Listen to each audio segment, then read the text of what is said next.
Okay. Well, a couple things. Diane used the phrase open to a broad consciousness.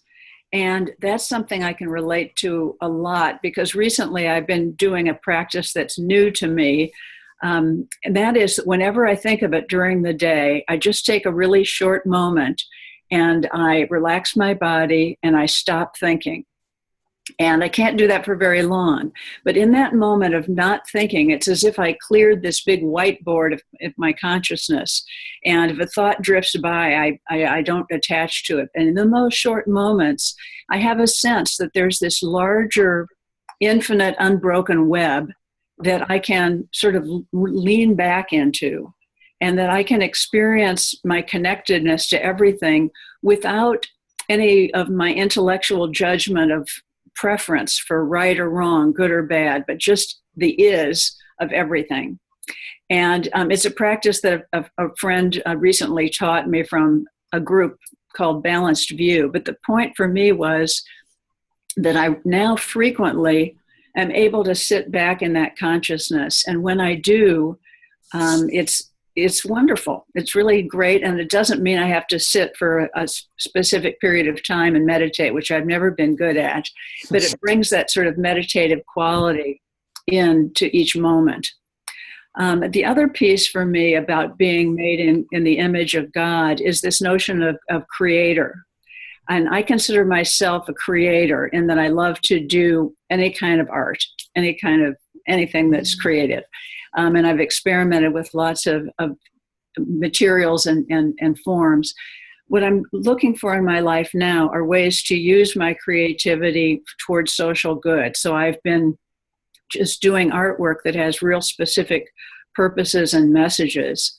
Currently, that has to do with human trafficking and making people aware of this incredible global phenomenon that's occurring, where people are being sold into slavery and so on. And I hope that my calling attention to these issues or trying to lend what I can by creating visual images will be a way of my creativity, not just being for my own entertainment or whatever, but really for contributing something to our collective sense, our collective consciousness and awareness. So that's probably a couple minutes that I've been talking. So I'll say thank you and mute myself. Thank you, Nancy. Thank you for starting us off. Who's next? Dan, I see you. Okay. Hi, everybody. Thank you. My name is Daniel. Rabbi Diane, thank you so much for your teaching. And I could listen to that for some time. Maybe we could devote a whole 90 minutes to that. Just a comment on what you said that was really resonant with me, where you said, Diane, to paraphrase, it was clear that the sages, clear to the sages that God had and has no gender, but Hebrew is a gendered language, so they had to assign it to one gender or another, and they chose the male gender. And it's so interesting to me that it's difficult for me with Supreme being referred to the male gender, and that feeling. So that really helps me to understand that. Basically, that I misunderstand the basis of that, and I can assign God to whatever gender, of course, to no gender. So to direct my attention to your question of how do I connect to divinity through and with and in my body? So I find that if I'm just sitting, if I'm too sedentary, my mind takes over and I get lost in that hamster wheel of thought. But if I can do something physical, so I have a Qigong practice and I have a yoga practice, and when I can do those, then that just puts me in that place of into my body, out of my mind. And this can happen through walking, and especially walking through nature. So sometimes I have to force myself to be physical, to do those practices. And if I can just get out and walk, and it doesn't even have to be in nature, just the movement of my body and fresh air. And in a way, it doesn't matter whether it's sunlight or rain. I love both. But just to simply be in my body, then divinity is more palpable to me. And I'm in a place where I should be, in a place of enjoyment, and just experience that divinity. But sometimes it takes a push to get there. Thank you. Thank you, Dan.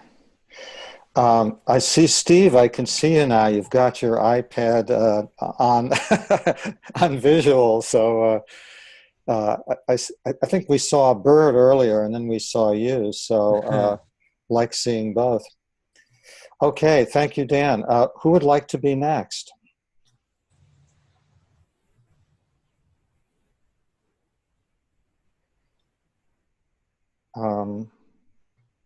Let's see. Was that you, Len? Were you? Sure. Okay, great. I was quite struck by Diane saying that Hebrew required a gender. And this cleared up a lot for me. It is in a way a drawback, and it is a way clarifying.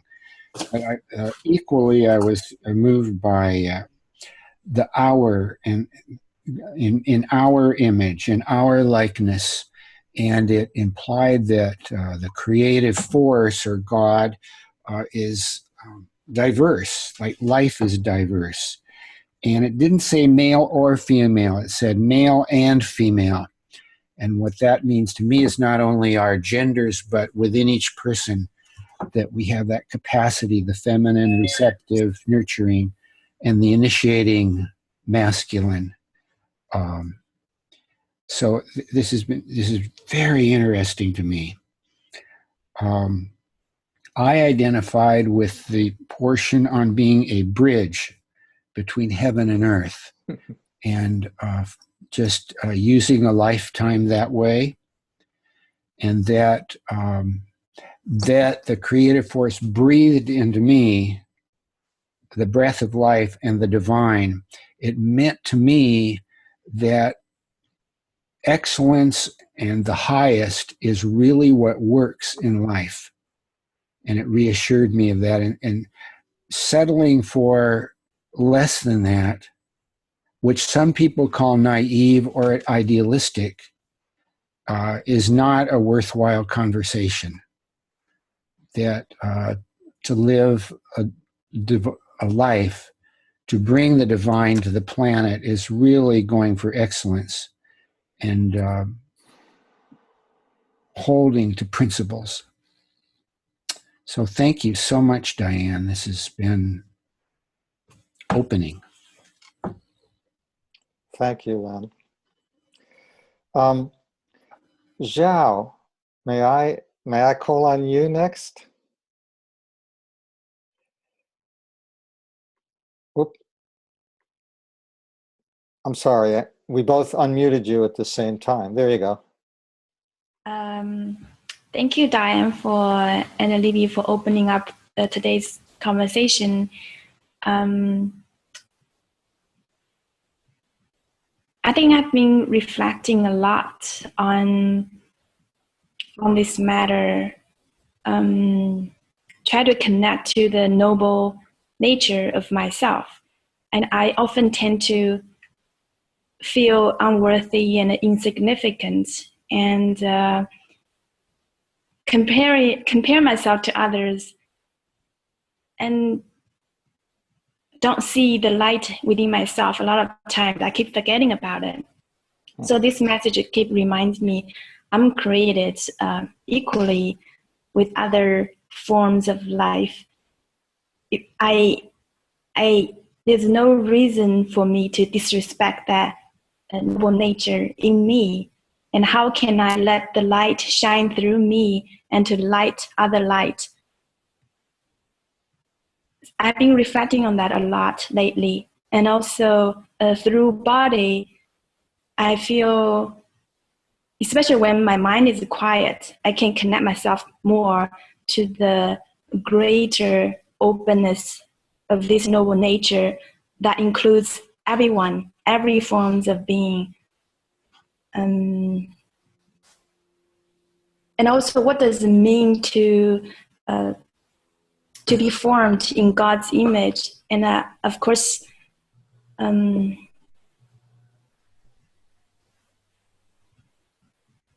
I feel deep gratitude. Every morning, I'd like to remind myself of that deep, deep gratitude for being alive. Thank you.